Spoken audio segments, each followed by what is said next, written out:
पांगरी शिवारात अफू शेतीचा पर्दाफाश, 1.25 कोटींचा मुद्देमाल जप्त. मेहकर तालुक्यात पोलिसांची धाडसी कारवाई, 2 शेतकरी NDPS खाली जेरबंद. बुलढाणा जिल्ह्यातील मेहकर तालुक्यात अफूच्या बेकायदेशीर शेतीचा मोठा प्रकार उघडकीस आला आहे.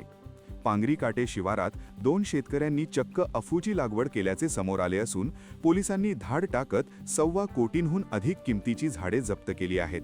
उपविभागीय पोलीस अधिकारी संतोष खाडे यांना मिळालेल्या गुप्त माहितीनुसार पथकाने गट क्रमांक 148 आणि 128 मध्ये छापा टाकला.